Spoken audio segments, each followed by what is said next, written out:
यो परिसरमा उपस्थित भइसक्नु भएको छ। त्यसकारण मैले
काठमाडौँ महानगरपालिकाको 14औं नगरसभाका अध्यक्ष एवं नगर प्रमुखज्यू, उपप्रमुखज्यू, नगरसभाका सम्पूर्ण सदस्यज्यूहरू, सिटी प्लानिङ कमिसनका उपाध्यक्ष लगायत सम्पूर्ण सदस्यज्यूहरू र सम्पूर्ण विभागीय कर्मचारी एवं साथीहरूमा हार्दिक नमस्कार।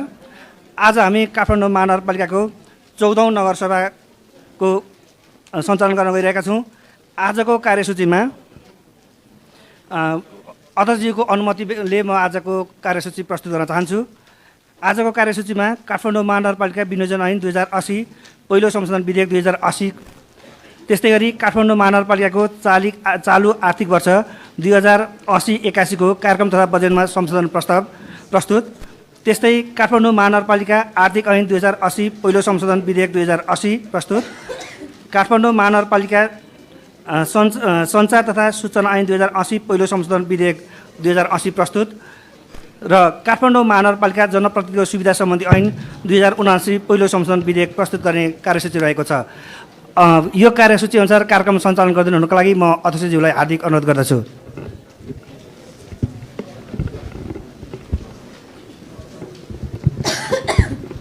धन्यवाद।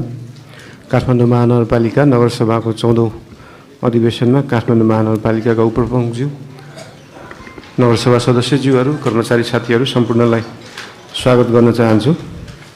काठमाडौँ महानगरपालिका विनियोजन ऐन 2080, पहिलो संशोधन र काठमाडौँ महानगरपालिकाको चालु आर्थिक वर्षको बजेट संशोधन सम्बन्धी उपप्रमुख श्री सुनिता डङ्गोललाई विनियोजन ऐन 2080 मा पहिलो संशोधन विधेयक 2080 र चालु आर्थिक वर्ष 2080-81 को कार्यक्रम तथा बजेट संशोधन प्रस्ताव पेश गर्न समय दिन्छु।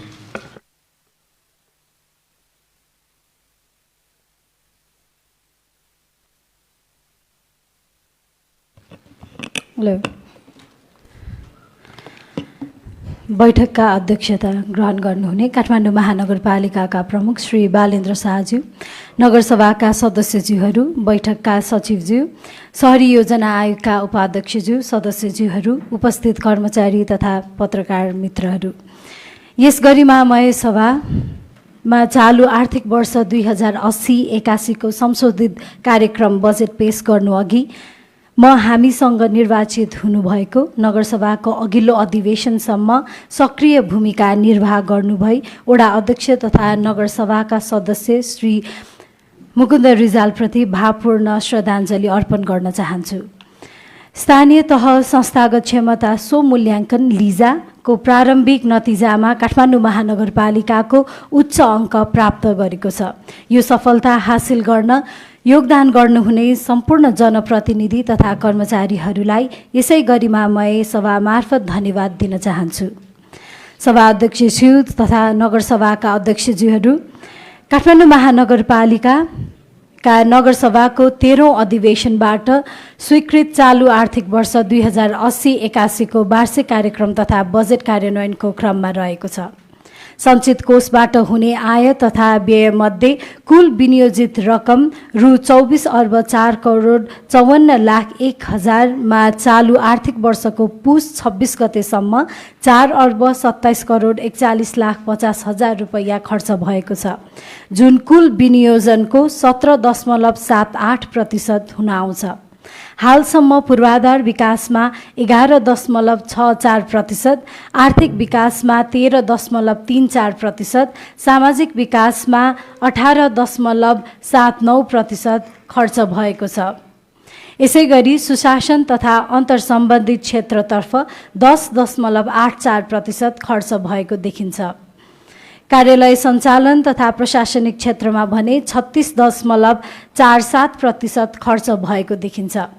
विकास निर्माण कार्यको भौतिक प्रगति बढी भए पनि कतिपय खर्च भुक्तानी प्रक्रियामा रही लेखाङ्कन भई नसकेको कारण वित्तीय प्रगति कम देखिएको छ। राजस्व आम्दानीतर्फ चालु आर्थिक वर्षमा 10 अर्ब 80 करोड 78 लाख 20 हजार रुपैयाँको लक्ष्य निर्धारण गरिएको थियो। त्यसमध्ये आन्तरिक राजस्व असुलीको लक्ष्य रु 6 अर्ब 39 करोड 20 लाख रुपैयाँ रहेको छ। पुस 26 गतेसम्म कुल 4 अर्ब 76 करोड 33 लाख 12 हजार 624 रुपैयाँ राजस्व सङ्कलन भइसकेको छ, जसमा आन्तरिक आय अन्तर्गत 2 अर्ब 87 करोड 78 लाख 98 हजार 877 रुपैयाँ रहेको छ। समग्र प्रतिशतमा हेर्ने हो भने कुल आम्दानीको लक्ष्य अनुसार प्रगति 44.07% हुन आउँछ। आन्तरिकतर्फ कुल लक्ष्यको 45.02% प्रगति भएको देखिन्छ। स्वीकृत नीति तथा कार्यक्रम बजेटको लक्ष्य हासिल गर्न बजेट कार्यक्रममा केही हेरफेर गर्न जरुरी देखिएको छ। विनियोजित रकम मध्ये कुनैमा बचत हुने र कुनैमा नपुग हुने देखिएका र केही अत्यावश्यक योजना तथा कार्यक्रमहरूका लागि बजेट विनियोजन गर्नुपर्ने देखिएकोले यो संशोधन प्रस्ताव गर्नु परेको हो। चालु आर्थिक वर्षको कार्यक्रम बजेटमा संशोधन प्रस्ताव तयार गर्दा स्वीकृत कुल बजेट रकममा कुनै थप घट नगरी केही क्रियाकलापहरूमा मात्र संशोधनको प्रस्ताव पेश गरेको छु। संशोधित प्रस्तावमा कार्यालय सञ्चालन र प्रशासनिक खर्च, आर्थिक विकास र सुशासन तथा अन्तर्सम्बन्धित क्षेत्रबाट 9 करोड 21 लाख घटेको छ भने पूर्वाधार विकास र सामाजिक विकास क्षेत्रमा सोही बराबरको बजेट थप हुन गएको छ। चालु आर्थिक वर्षको स्वीकृत कार्यक्रम तथा बजेटमा प्रस्ताव गरिएको संशोधनको विस्तृत विवरण सभाका सदस्यज्यूहरूलाई उपलब्ध गराइएको छ। प्रस्तावित संशोधनलाई आधार मानी काठमाडौँ महानगरपालिका विनियोजन ऐन 2080 संशोधन गर्ने विधेयक समेत यस सभामा पेश गरेको छु। राजस्व प्रशासनलाई थप चुस्त र प्रभावकारी बनाउन जरुरी देखिएको छ। नगरसभाको 13औं अधिवेशनबाट चालु आर्थिक वर्षको पुस मसान्तसम्म कर रकममा 10% र बक्यौता जरिवाना समेत छुट दिएको थियो। हालको वित्तीय बजार र आर्थिक अवस्थालाई मध्यनजर गरी करको दायरामा नआएका जुनसुकै उमेरका महिला, जनजाति, दलित, अपाङ्गता भएका र 35 वर्षभन्दा कम उमेरका युवाको नाममा दर्ता भई सञ्चालनमा रहेका 5 लाखसम्म पुँजीगत लगानी भएका उद्योग, व्यवसाय, कम्पनी, संस्थाहरूले 2081 असार मसान्तसम्म कर दाखिला गरेमा जम्मा कर रकमको 40% र नियमित कर दाखिला गर्ने करदाताहरूका हकमा कर रकमको 25% छुट दिने आर्थिक विधेयक मार्फत प्रस्ताव गरेको छ। यस आर्थिक वर्षमा कराधार वृद्धि गरी राजस्व असुलीमा गुणात्मक वृद्धि गर्ने नीति प्रभावकारी रूपमा कार्यान्वयन गर्नका लागि राजस्व परामर्शमा संरचनात्मक प्रविधि मैत्री र बाह्य तथा अन्तर्निकाय समन्वयमा सुधार गर्ने कार्यक्रम प्रस्ताव गरेको छु।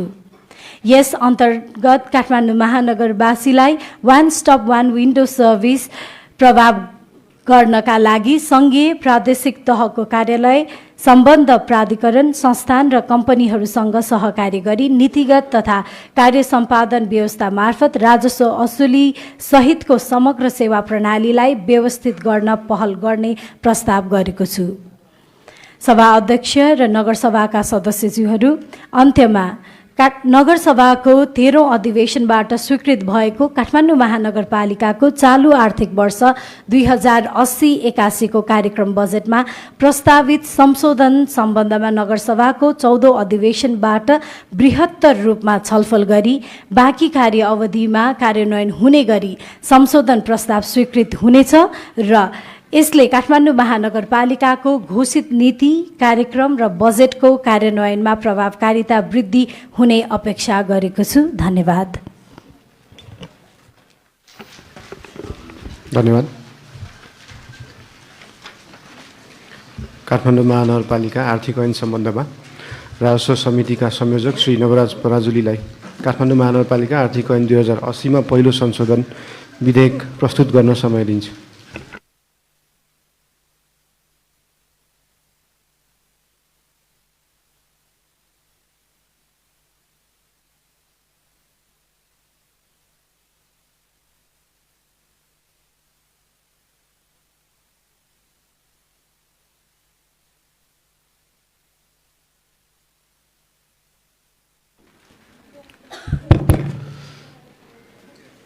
काठमाडौँ महानगरपालिकाको नगरसभाको 14औं अधिवेशनका सभाध्यक्षज्यू एवं काठमाडौँ महानगरपालिकाका प्रमुखज्यू, उपप्रमुखज्यू, नगरसभा सदस्यज्यूहरू, निमित्त प्रमुख प्रशासकीय अधिकारीज्यूहरू, कर्मचारी मित्रहरू एवं पत्रकार मित्रहरू, सबैलाई म नमस्कार गर्न चाहन्छु।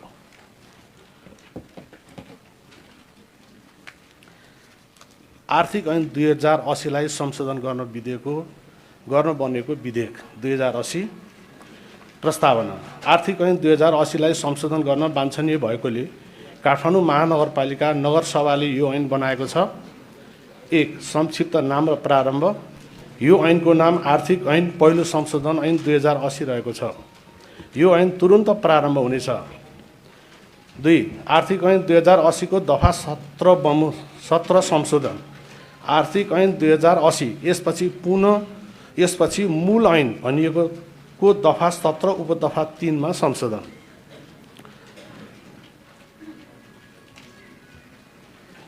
3. चालु आर्थिक वर्षसम्म करको दायरामा नआएका जुनसुकै उमेरका महिला, जनजाति, दलित, अपाङ्गता भएका र 35 वर्षभन्दा कम उमेरका युवाका नाममा दर्ता भई सञ्चालनमा रहेका 5 लाखसम्म पुँजीगत लगानी भएका उद्योग, व्यवसाय, कम्पनी, संस्थाहरूले 2081 असार मसान्तभित्र कर दाखिला गरेमा जम्मा कर रकमको 40% र नियमित कर दाखिला गर्ने करदाताहरूका हकमा कर रकमको 25% छुट हुनेछ। तर काठमाडौँ महानगरपालिकामा स्थायी बसोबास भएका व्यक्ति, नागरिकता वा मतदाता परिचय पत्र वा बसाइ सराइ गरी आएकालाई करमा 50% छुट हुनेछ। 3. मूल ऐनको दफा 14 अन्तर्गत अनुसूची 13 मा संशोधन। मूल ऐनको दफा 14 अन्तर्गत अनुसूची 13 सिफारिस तथा प्रमाणित सेवा शुल्क दस्तुर अन्तर्गत खण्ड च पछि च 1 थप गरिएको। खण्ड च 1 स्वयम्भू महाचैत्य सम्पदा क्षेत्र 15 वटाको। यसमा 1 नम्बरमा चलचित्र, यो विदेशीको हकमा चलचित्र छायाङ्कन प्रतिदिन 55,000। 2. छोटो चलचित्र, म्युजिक भिडियो तथा डकुमेन्ट्री भिडियो प्रतिदिन 25,000। विज्ञापन भिडियो छायाङ्कन प्रतिदिन 60,000। अब स्वदेशीको हकमा ठुला पर्दाका चलचित्र प्रतिदिन 10,000। नेपाल भाषामा बन्ने चलचित्र छोटो चलचित्र, म्युजिक भिडियो, डकुमेन्ट्रीलाई लाग्ने करको 10% छुट हुनेछ। छोटो चलचित्र, म्युजिक भिडियो तथा डकुमेन्ट्री भिडियो प्रतिदिन 5000। पर्यटक प्रवेश शुल्क 250। सार्क र बिमस्टेक राष्ट्रका पर्यटकका हकमा 200। सांस्कृतिक पोसाक भाडा प्रति घण्टा 200 प्रति जोर, जस्तो नेवारी, थारू, तामाङ, शेर्पा, लबेदा दौरा सुरुवाल, गुन्यु चोली यतिको।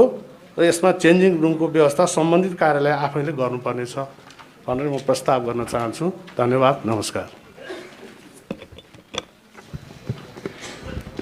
धन्यवाद। काठमाडौँ महानगरपालिका सूचना तथा सञ्चार ऐन सम्बन्धमा सूचना प्रविधि समितिका संयोजक श्री नवीन मानन्दरलाई काठमाडौँ महानगरपालिका सञ्चार तथा सूचना ऐन 2080 को पहिलो संशोधन प्रस्तुत गर्न समय दिन्छु।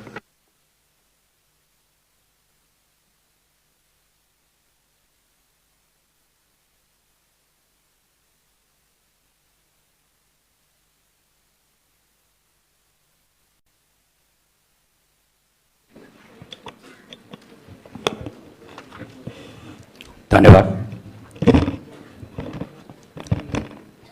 काठमाडौँ महानगरपालिका प्रमुख आदरणीय बालेन्द्र शाहज्यू, उपप्रमुख सुन्दर ढङ्गोलज्यू, कार्यवाहक प्रशासकीय प्रमुख सीताराम कोइरालाज्यू र काठमाडौँ महानगरपालिकाका वडा अध्यक्षज्यू, कार्यपालिका सदस्यज्यूहरू, वडाका वडा सदस्यज्यूहरू, विभागीय प्रमुखज्यूहरू, कर्मचारी मित्रहरू, पत्रकार मित्रहरू, सबैमा जोजोलोपा नमस्कार। इतिहास पढ्ने गर्छौँ, इतिहास सुन्ने गर्छौँ र इतिहास बनाउने हाम्रो जिम्मेवारीमा पनि छ। आज हामी यो देशको व्यवस्था, प्रजातन्त्र, लोकतन्त्र, सङ्घीय लोकतान्त्रिक गणतन्त्र यीसम्म आउँदै गर्दाखेरि नेपालको संविधान अनुसार विभिन्न ऐन कानुन बनाइकन आज मुलुक 3 तहको सरकारमा छौँ।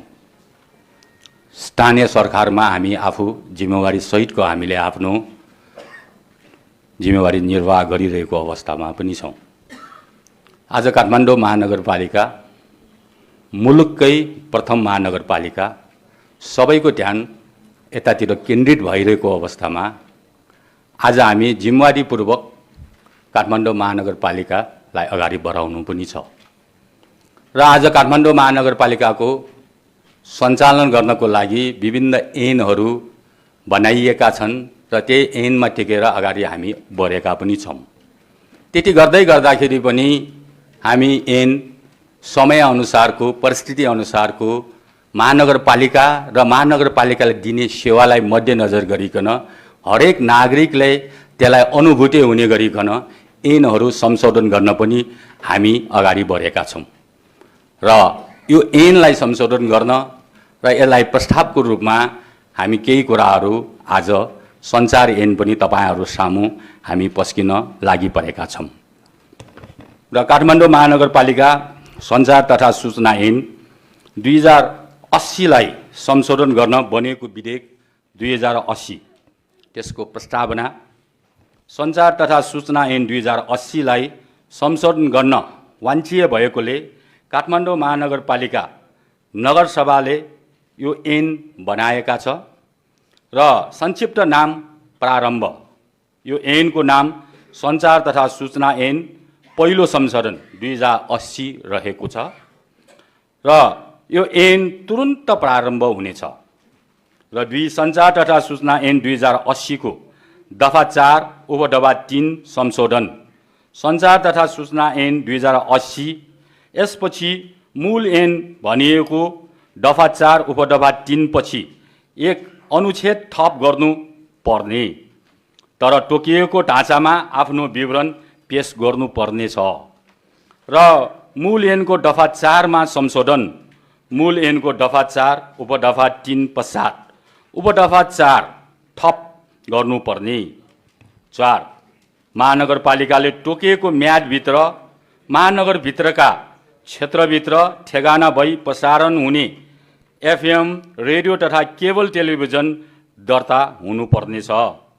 4 मूल ऐनको दफा 5 उपदफा 1 मा संशोधन र 1 महानगरपालिका क्षेत्रभित्र सञ्चालित एफएम रेडियो केबल टेलिभिजन तथा डिजिटल प्रसारणको नियमन सञ्चालन तथा व्यवस्थापनको अधिकार महानगरपालिकालाई हुनेछ।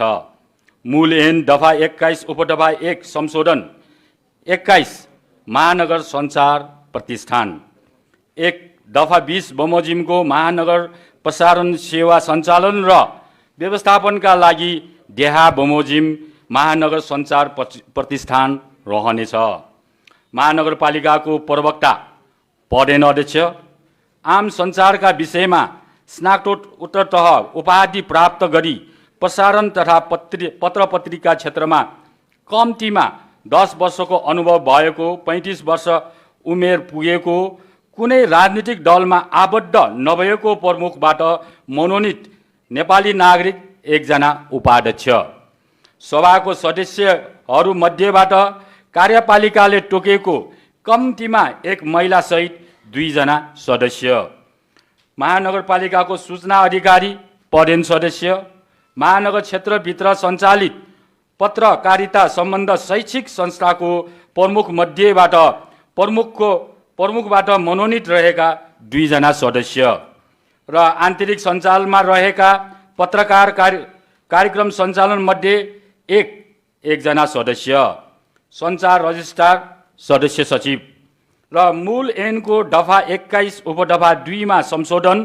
मूल ऐनको दफा 21 उपदफा 2 हटाइएको मूल ऐनको दफा 21 उपदफा 3 मा संशोधन र 3 उपदफा 1 बमोजिमको अध्यक्ष उपाध्यक्ष एवं सदस्यहरूको पद देहा बमोजिमको अवस्थामा रिक्त हुनेछ र मूल ऐनको दफा 21 उपदफा 3 मा संशोधन र 3 पदका 1 बमोजिमको अध्यक्ष उपाध्यक्ष एवं सदस्यहरूको पद देहा बमोजिमको अवस्थामा रिक्त हुनेछ।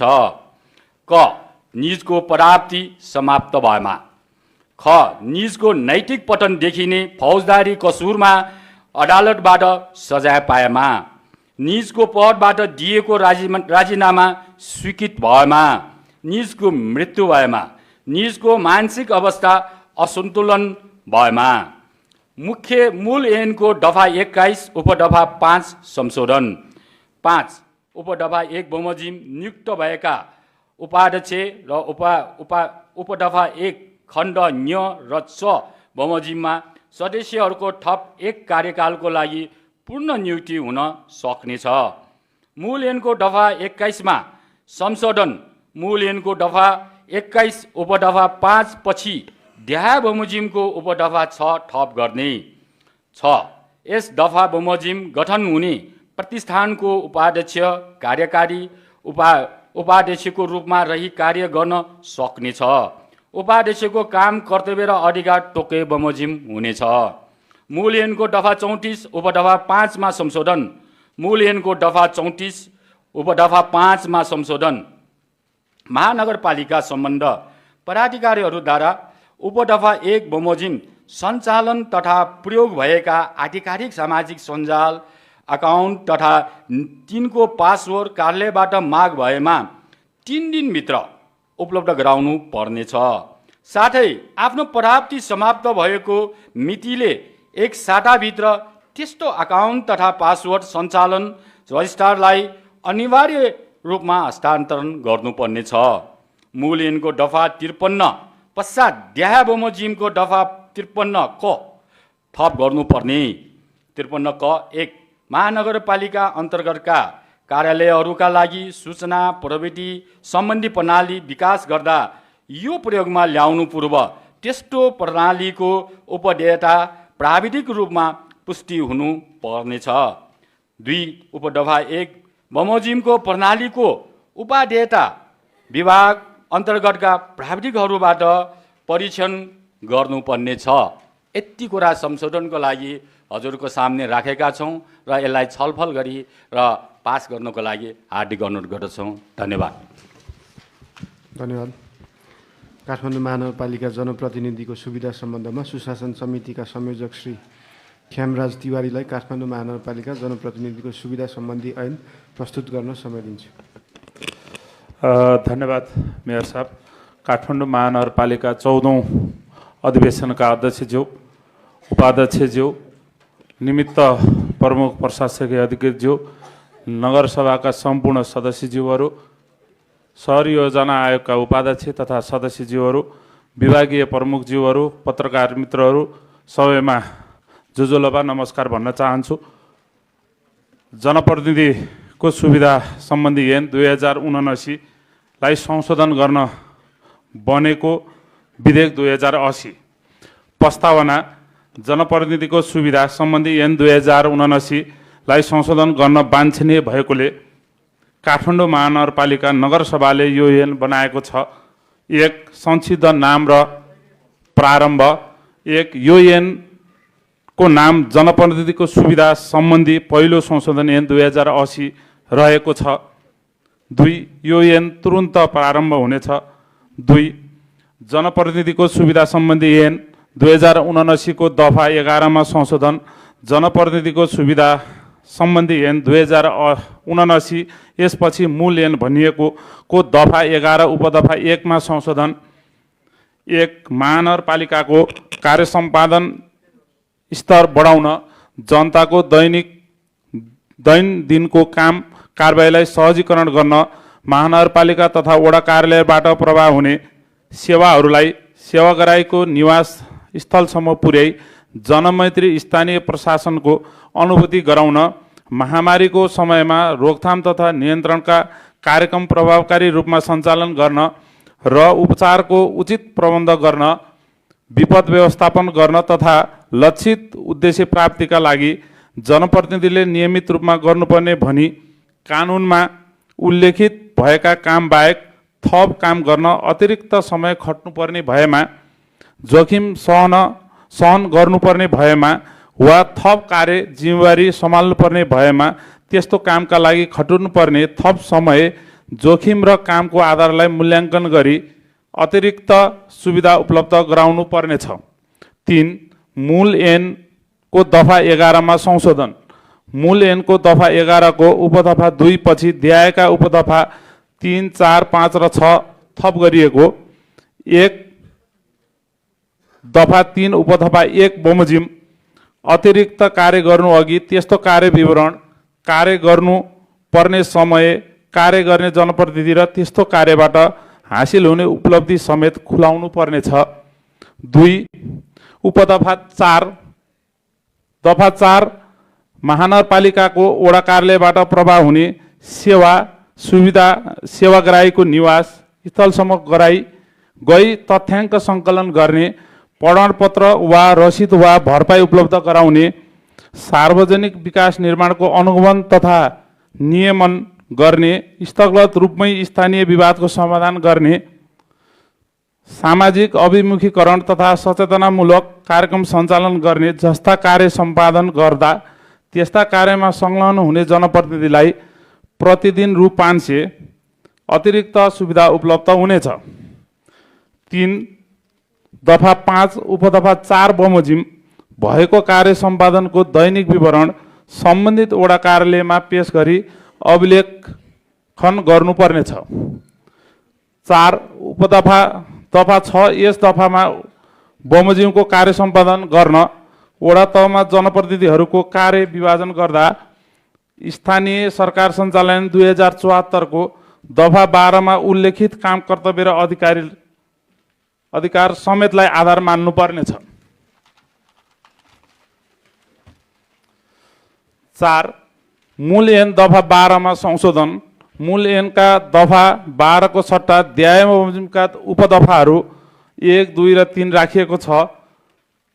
उपदफा 1 महानगरपालिकाको नगरसभा नगर कार्यपालिका विषयगत समितिको बैठकमा सहभागी हुँदा अतिरिक्त दैनिक कार्यमा खटिनु पर्दा समेत जनप्रतिनिधिहरूले एउटै पहिचान कायम गर्ने गरी तोकिएको पोसाक लगाउनु पर्नेछ। 2 उपदफा 1 बमोजिमको पोसाक महानगरपालिकाको तर्फबाट कुनै समारोह उत्सव, सम्मेलन, गोष्ठी आदिमा भाग लिन जाँदा समेत लगाउनु पर्नेछ। 3. महानगरपालिकाको उपदफा 1 बमोजिमको पोसाकका लागि वार्षिक रु 15,000 का दरले एकमुष्ट उपलब्ध गराइनेछ। 5. मूल ऐनको दफा 14 मा संशोधन। मूल ऐनको दफा 14 पछि दफा 14 क र 14 ख थप गरिएको 14 क लोगो सुविधा। 1. महानगरपालिकाको जनप्रतिनिधिलाई काठमाडौँको मौलिक पहिचान खुल्ने सङ्केत चिन्ह सहितको लोगो उपलब्ध हुनेछ। 2. उपदफा 1 बमोजिमको लोगो उपलब्ध गराउँदा महानगरपालिकाले एक निर्वाचित कार्यकालको लागि एक पटक मात्र उपलब्ध गराउनेछ। 14 ख अन्य सुविधा। महानगरपालिकाका जनप्रतिनिधिहरूको अन्य सुविधा नगरसभाले तोके बमोजिम हुनेछ। धन्यवाद, नमस्कार। धन्यवाद। आजको बैठकको कार्यसूचीको क्रम सङ्ख्या 6 अन्तर्गत विविधमा छलफल गर्ने विषय नभएकाले कार्यसूची क्रम सङ्ख्या 1, 2, 3, 4 र 5 अन्तर्गतका सभामा प्रस्तुत भएका प्रस्तावहरू सम्बन्धमा छलफल गर्ने र पारित गर्ने कार्यसूचीसहित काठमाडौँ महानगरपालिकाको नगरसभाको 14औं अधिवेशनको दोस्रो बैठक सम्वत 2080 साल माघ 3 गते बुधबार बिहान 11 बजे राष्ट्रिय सभागृहको मूल हलमा बस्ने गरी नगरसभा सञ्चालन ऐन 2075 को दफा 6 को उपदफा 3 बमोजिम आजको बैठक सम्पन्न भएको घोषणा गर्दछु। धन्यवाद।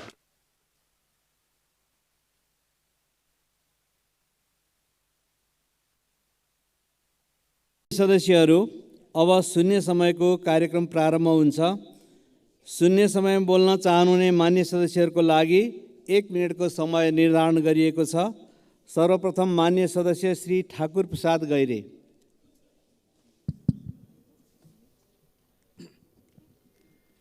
सामान्य सभामुख महोदय, नेपाली भूगोल सुन्तला खेतीको लागि अत्यन्त प्रचुर छ।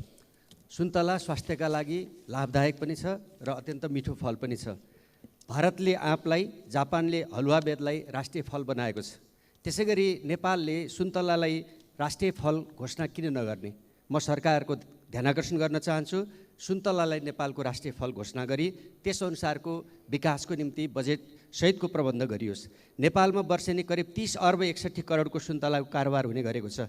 7 लाखले रोजगारी पाउने गरेका छन्। नेपाल के अरे यो अन्नबाली भन्दा सुन्तला खेतीबाट 6-7 गुणा बढी लाभ हुने गरेको छ। सुन्तलाबाट कृषि क्षेत्रको कुल ग्राहस्थ उत्पादनको करिब 1% योगदान रहने गरेको छ।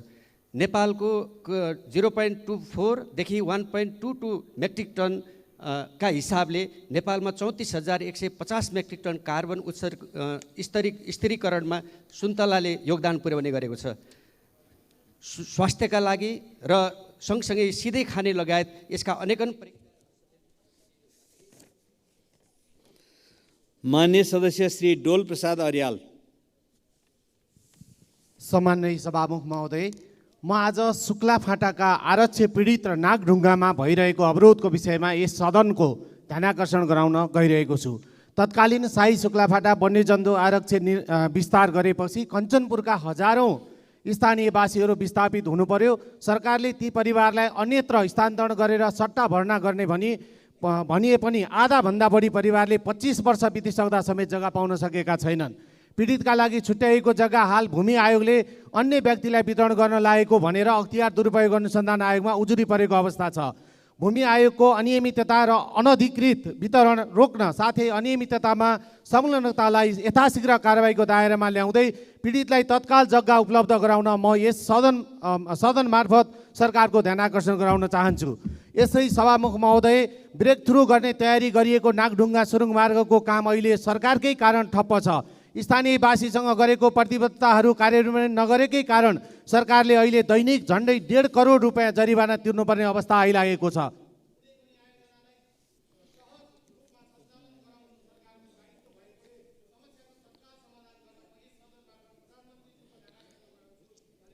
मान्य सदस्य डाक्टर तोसीमा कार्की।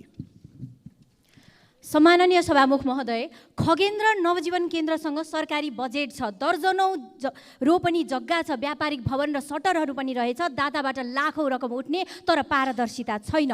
निःशुल्क हुनुपर्नेमा एकै परिवारबाट 55 लाखसम्म उठाइएको विद्यार्थीबाट 6000 मासिक उठाइदो रहेछ।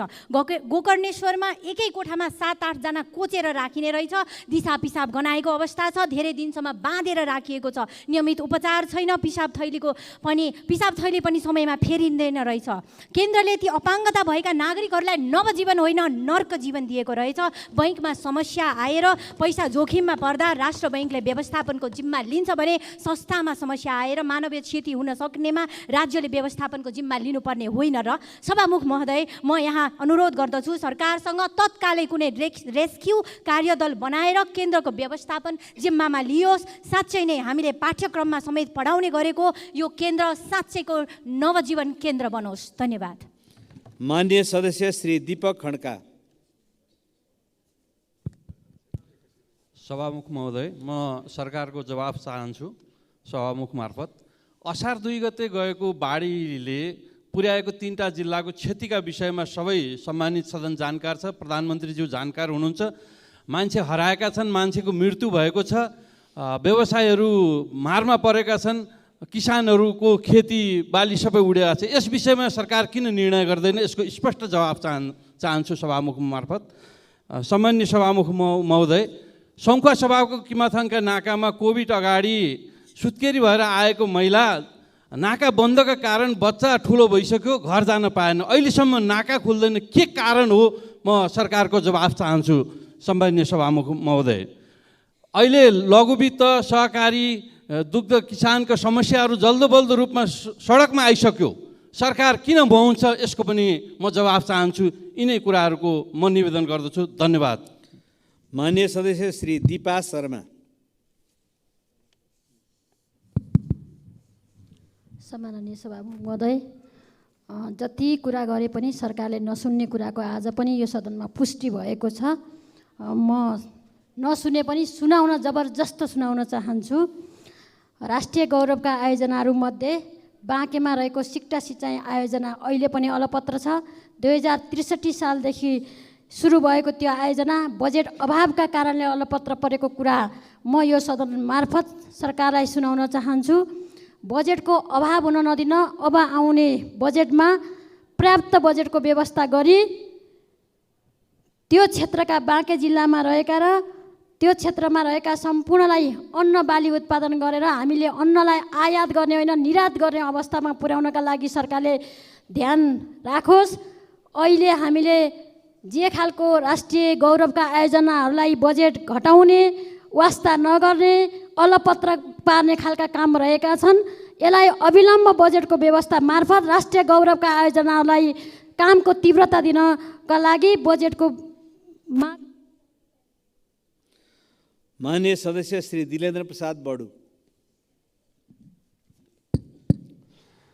सम्माननीय सभामुख महोदय, केही दिन यता छापाहरूमा लगातार निरन्तर रूपमा दुग्ध किसानहरूले आफ्नो दुध सडकमा फालिरहेका छन्। यस्तो हृदय विदारक चित्र देखेर यो सरकारको मन किन छुँदैन? सरकारको कृषि मन्त्री कहाँ हुनुहुन्छ? के गर्दैछ सरकारले यसको समस्या निराकरणका निमित्त?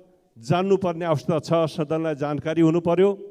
मिटर ब्याज पीडितहरूका समस्या समाधान गर्न हामीले पछिल्लो संसदबाट कानुन बनायौँ, तर आज पनि सबैतिरबाट फेरि काठमाडौँ धाउनुपर्ने अवस्था किन रह्यो? यदि यो कानुनमा अझै त्रुटि रह्यो भने ल्याउनु पर्यो, सरकारले संशोधन गरौँ, समाधान गरौँ यो समस्याको। होइन कानुन बनेर पनि यदि सरकारले कार्यान्वयन गर्न सकिरहेको छैन भने यो अर्को गम्भीर विषय हो। त्यसकारण सरकारले यी सबै विषयमा छिटोभन्दा छिटो जवाब चाहिन्छ, संसदमा जवाब दिनु पर्यो। हस्, धन्यवाद।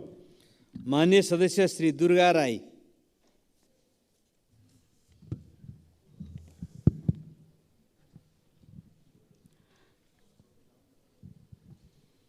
सम्माननीय सभामुख महोदय, जनताको सर्वोच्च जनप्रतिनिधिमूलक सम्मानित सदनमा संविधानको मातहतमा रही मुलुकको हित र आम नागरिकको समस्याको समाधान गर्नको लागि हाम्रा बहस र छलफलहरू केन्द्रित गर्नुपर्ने हो। तर हाम्रो ध्यान त्यतातिर गएको देखिँदैन। हामी कार्यतालिका बनाएर संसद सञ्चालन गर्नुपर्छ भनेर कुरा गर्छौँ। कार्यतालिका तयार भएर आउँछ, फेरि केही न केही बहाना गरेर संसद अवरोध गर्छौँ किन? कहिले प्रधानमन्त्रीको राजीनामा त कहिले मन्त्रीहरूको। त्यसरी सजिलै हुने भए संविधानको धारा 76 चाहिँदैन भन्न खोजिएको हो। सभामुख महोदय, प्रतिपक्षको सरकारको विरोध गर्नु गुण र दोषको आधारमा गर्नुपर्ने हो नि। हरेक कुराको पूर्वग्रही ढङ्गबाट सम्बन्धित संसद अवरोध गर्ने शैली बेठिक छ। हामीले कस्तो खाले लोकतन्त्रको विकास गर्दैछौँ? अर्को कुरा सभामुख महोदय, आकस्मिक समयमा बोल्दा समय निर्धारण गर्नु पर्यो। धन्यवाद। मान्य सदस्य श्री देवप्रसाद तिमल सेना। सम्मानीय सभामुख महोदय, दुध किसानहरू अत्यन्त पीडित भएका छन्। यसको बारेमा योभन्दा अगाडिको अधिवेशनमा पनि दसैँ अगाडि मैले कुरा उठाएको थिएँ। अरू सबैको भुक्तानी रोकेर किसानको दुधको भुक्तानी दिनु पर्यो भनेर सरकारले नसुनेको अवस्था छ। कृषकहरूले आफ्नो दुधको भुक्तानी लिनलाई रोडमा बस्नुपर्ने अवस्था, चक्काजाम गर्न पर्ने अवस्था। अस्ति मात्रै रौतहटमा चक्काजाम 2 घन्टा भयो। दुधको भुक्तानी लिनलाई चक्काजाम गर्नु पर्यो भने किसानले के गरी दुध उत्पादन गर्न सक्छ, के गरी बेच्न सक्छ? त्यसकारण दुधको भुक्तानी सम्मानीय सभामुख महोदय तुरुन्तै दायाँ बायाँ नहेरिकन सरकारले अर्को 21 गतेको चाहिँ बैठकमा दुधको भुक्तानी दिएको जानकारी कृषि मन्त्रीले चाहिँ यहाँ आएर सदनमा बोल्नु पर्यो भनेर जोरदार माग गर्न चाहन्छु। र कृषकले लम्की स्किनबाट ठुलो क्षति बिहोरेको, त्यसको क्षतिपूर्ति पाउने भनेको छैन, त्यसको पनि क्षतिपूर्ति यथाशीघ्र किसानले पाउनु पर्यो। जसले गोबर सोरेर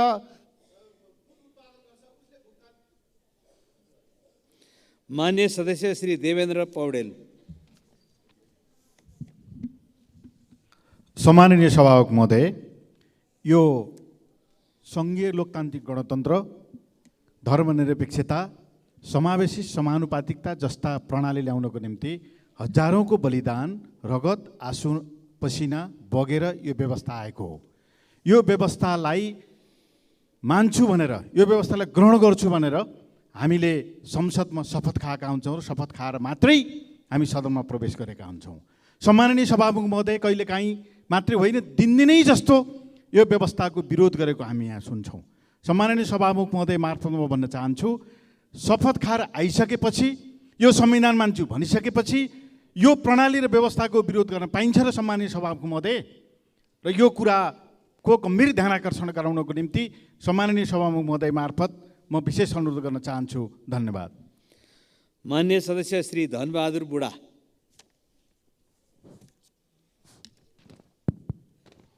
सम्माननीय सभामुख महोदय, डोल्पा जिल्लाको विमानस्थल धाउनमार्ग मर्मत गर्नुपर्ने भएकोले 2080 साल फागुन 16 गतेदेखि बन्द भएको छ। त्रिपुरा सुन्दरी नगरपालिका वार्ड नम्बर 7 स्थित मसिनेचौर विमानस्थल निर्माण कार्य सम्पन्न भएको 1 वर्ष बितिसक्दा मैले बारम्बार पहल गर्दा पनि हवाई जहाज उडान परीक्षण हुन सकेको छैन। तसर्थ उक्त मसिनेचौर विमानस्थल उडान परीक्षण गरी यथाशीघ्र नेपाल एयरलाइन्सको जहाज निजी क्षेत्रको जहाज नियमित रूपमा सञ्चालनमा ल्याउन हुन यो सम्मानित सदन मार्फत सरकारको ध्यानाकर्षण गर्न चाहन्छु। धन्यवाद। मान्य सदस्य श्री धवल शमशेर जङ्गबहादुर राणा। सम्मान्य सभामुख महोदय, अहिले भर्खर एकजना सांसदज्यूले भन्नुभयो कि यो व्यवस्थाको हामीले विरोध गर्न मिल्छ कि मिल्दैन। यो संविधानभित्र बसेर यो संविधानलाई परिवर्तन गर्न सक्ने व्यवस्था संविधानभित्र छ र यो देश चल्न सकिरहेको छैन। जनता आक्रान्त छ, देश आक्रान्त छ। हामीले यस्तो व्यवस्था, यो देशको व्यवस्थालाई परिवर्तन गर्नको लागि, यो अवस्थालाई परिवर्तन गर्नको लागि हामीले व्यवस्था परिवर्तन गर्न, यो अवस्था परिवर्तन गर्न, व्यवस्था परिवर्तन गर्ने आन्दोलन राष्ट्रिय प्रजातन्त्र पार्टीले सडकमा छेडिसकेको छ। सभामुख महोदय, अब यो संविधानलाई परिवर्तन गर्ने, यो व्यवस्थालाई परिवर्तन गर्ने र यो अवस्थालाई परिवर्तन गर्नको लागि जनता जनार्दनलाई यहीँबाट म आह्वान गर्न चाहन्छु। धन्यवाद। मान्य सदस्य श्री नवल किशोर शाह सुडी।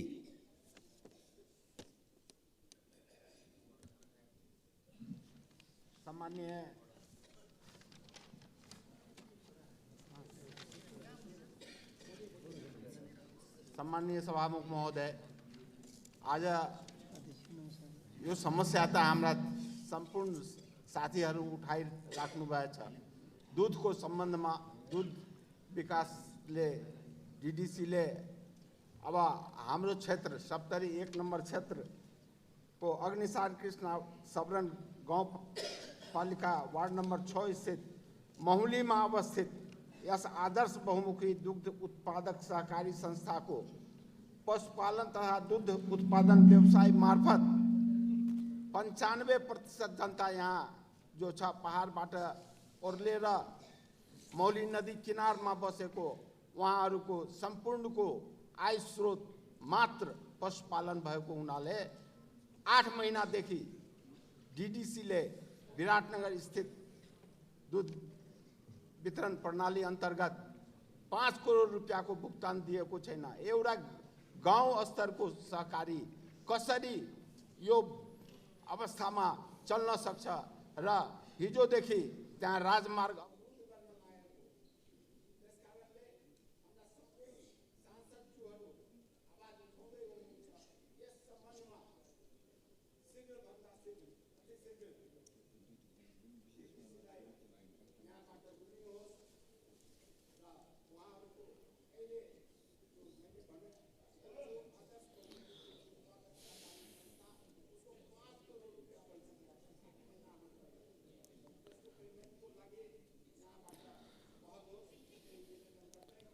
माननीय सदस्य श्री नारायणी शर्मा। सम्माननीय सभामुख महोदय, हालै चितवनमा एउटा हृदय विदारक घटना घट्यो। विद्यालयको होस्टेल रुममै 14 वर्षीय छात्रा शालिन झुन्डिएको अवस्थामा भेटिन्। 5 दिनपछि शिक्षण अस्पतालबाट रिपोर्ट बलात्कारपछि हत्या हो भन्ने आयो। कतै शालिनको पनि निर्मलाको जस्तै केस गुमनाम हुने स्थिति नबनोस्, तुरुन्त छानबिन गरी दोषीलाई कानुनको दायरामा ल्याइयोस्। स्कुल होस्टेलमा निगरानी र अनुगमन गर्ने कुरालाई व्यवस्थित गरियोस्। स्वर्गद्वारी गुठी पीडित मोही किसान सङ्घर्ष समितिबाट विगत केही दिनदेखि दाङको घोराइमा भइरहेको आन्दोलनप्रति सरकारको ध्यान आकर्षण भई भूमि व्यवस्था सहकारी तथा गरिबी निवारण मन्त्रालय सहसचिव कृष्णप्रसाद सापकोटाको नेतृत्वमा वार्ता समिति गठन गरेकोमा सरकार तथा सो मन्त्रालयलाई धेरै धेरै धन्यवाद दिन चाहन्छु र सो वार्ता समितिले किसानहरूका माग पुरा गरी छिटोभन्दा छिटो समस्या समाधान गरोस्। मान्य सदस्य श्री निर्मला कोइराला।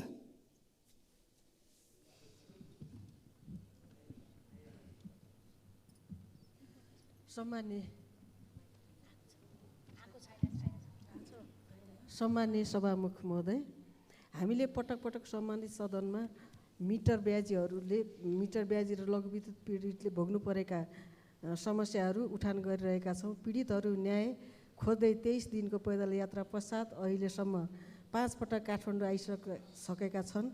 पीडित महिलाहरू, ज्येष्ठ नागरिकहरू पैदल यात्रा गर्दा एकातिर पैतालाका छाला खुइलेर चर्याइरहेका घाउ बोक्दै काठमाडौँका सडकमा न्याय माग्दै हिँडिरहँदा सरकारलाई कति पनि छुन सकेको छैन।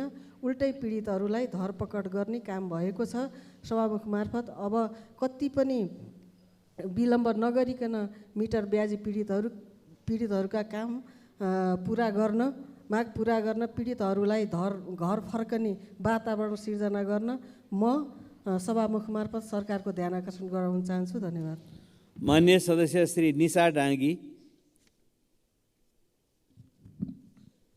सम्माननीय सभामुख महोदय, छिटो र सुरक्षित यात्राका लागि हवाई सेवा मानिन्थ्यो, तर हिजो आज हवाई सेवाको गलत भाष्य निर्माण भइरहेको छ। कहिले दुर्घटना त कहिले घण्टौँसम्म डिले भएर मौसमका कारण डिले हुनु अस्वाभाविक होइन।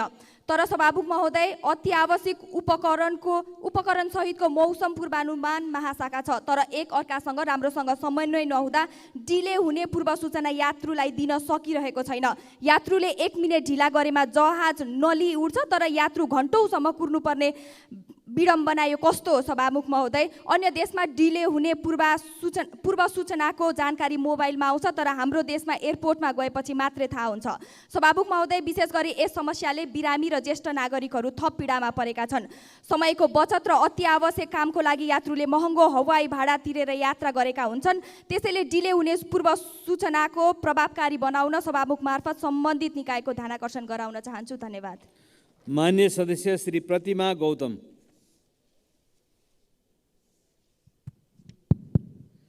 सम्मानीय सभामुख महोदय, काठमाडौँ देशको राजधानीमा रहेको 3 कुने कसैले नचिन्ने कुरै भएन।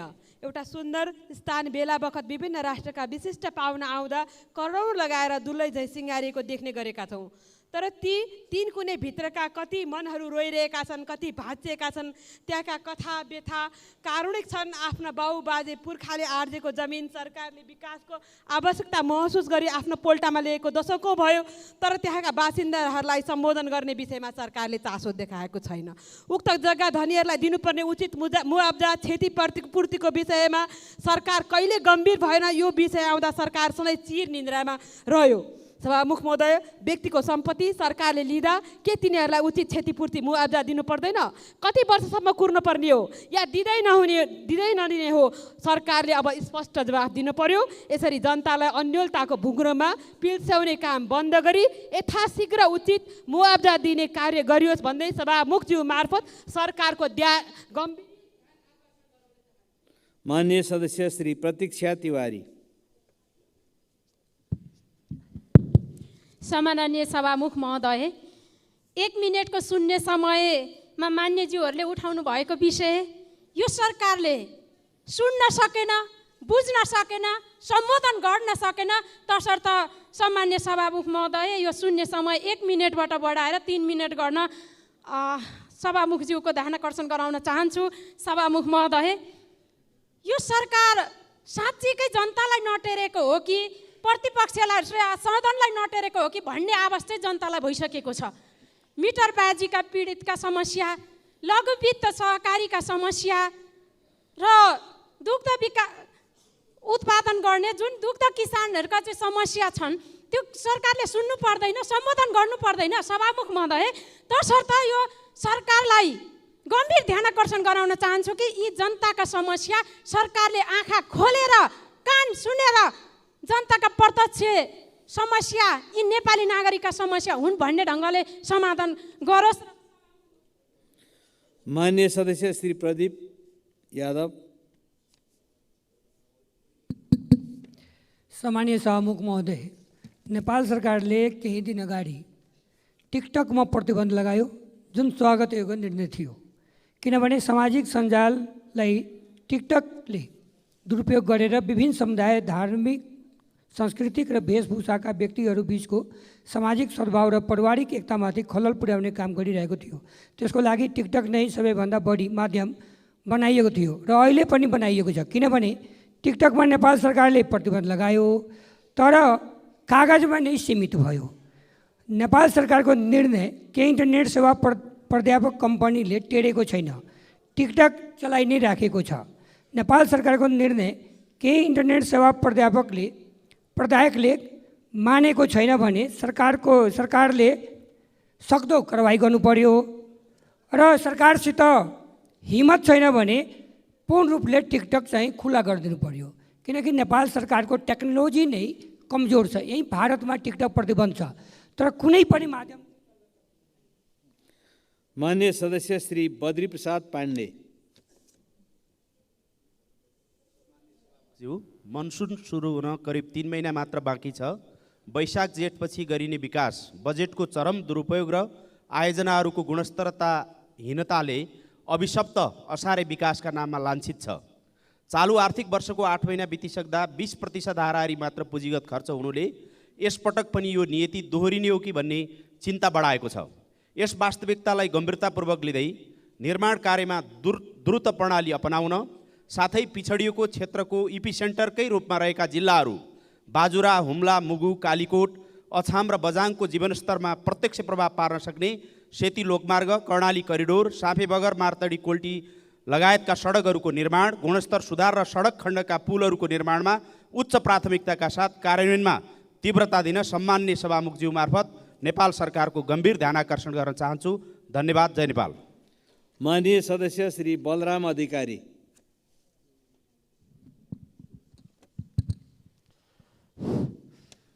सभामुख महोदय, नेपालकै पहिलो ठुलो ताल, एसियाकै दोस्रो ठुलो ताल, मानव निर्मित जगदीशपुर ताल 157 हेक्टर क्षेत्रफलमा फैलिएको छ। कपिलवस्तु जिल्लाको पूर्व दक्षिण भेग सिँचाइ गर्ने उद्देश्यले निर्माण गरिएको उक्त तालमा बालङ्गा नदीको पानी लगेर जम्मा गरिन्छ।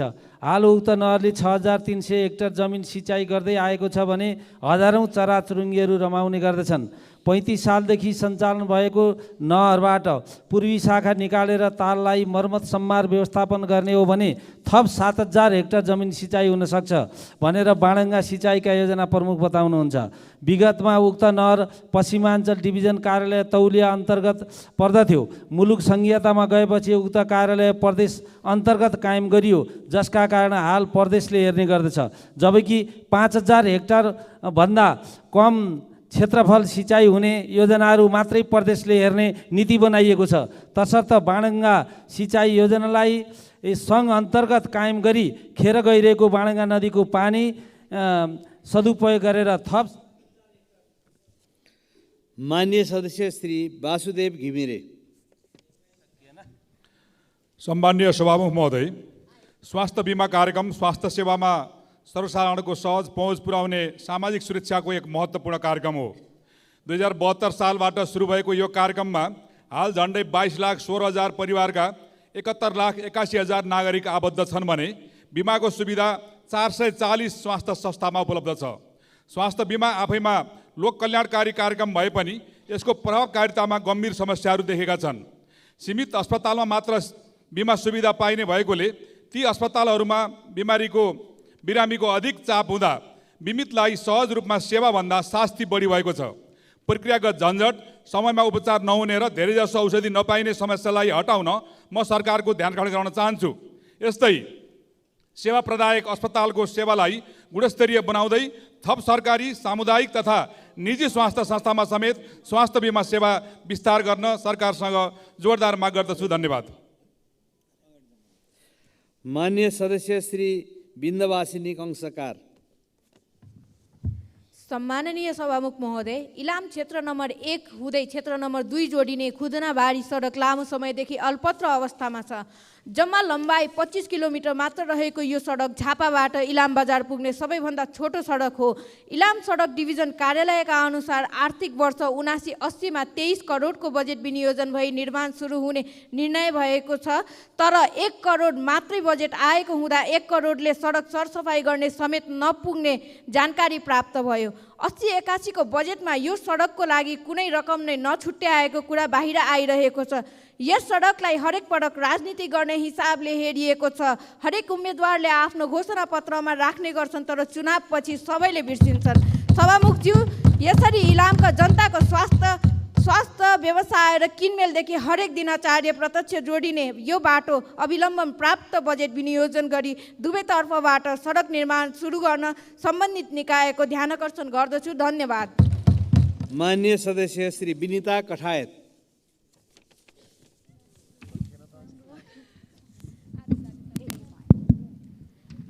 सम्माननीय सभामुख महोदय, जब गाउँमा बाटो पुगेको थिएन त्यति बेला त्यहाँ मान्छे बस्ने गर्दथे। अहिले बाटो छ, मान्छे छैनन्। हाल नेपालको ग्रामीण जनसङ्ख्या 1/3% रहेको छ। ठुला मात्रामा आन्तरिक बसाइसराईले कृषि मजदुरको अभाव सिर्जना गरेको छ, जसले कृषि उत्पादनमा नकारात्मक असर परेको छ। मध्य पहाडी र हिमाली क्षेत्रका 33% खेती योग्य जमिन बाँझै छन्। यस्तो अवस्थामा हाम्रो संविधानले सुनिश्चित गरेको खाद्य सुरक्षा र खाद्य सम्प्रभुताको अधिकार कसरी सुनिश्चित हुन सक्छ? FAO को प्रतिवेदन 13.6% नेपालीहरू गम्भीर खाद्य असुरक्षामा भएको देखाएको छ। वर्तमान कृषि नीतिहरू मुख्य रूपमा पुरुष किसानहरूमा केन्द्रित छ। प्रत्येक 3 घर परिवारमा कम्तीमा 1 पुरुष नेपाल बाहिर भएको हुँदा हामीले महिला र वृद्ध किसानको आवश्यकतालाई सम्बोधन गर्ने नीतिहरू बनाउनु पर्दछ। प्रत्येक नेपालीको खाद्य सुरक्षाको हक सुनिश्चित गर्न मिक्स्ड फार्मिङ सिस्टम र ब्याक टु भिलेजको अवधारणाका साथ कानुनको प्रस्ताव लिएर आउन सम्माननीय सभामुख महोदय मार्फत सरकारको ध्यान आकर्षण गर्न चाहे। धन्यवाद। माननीय सदस्यहरू,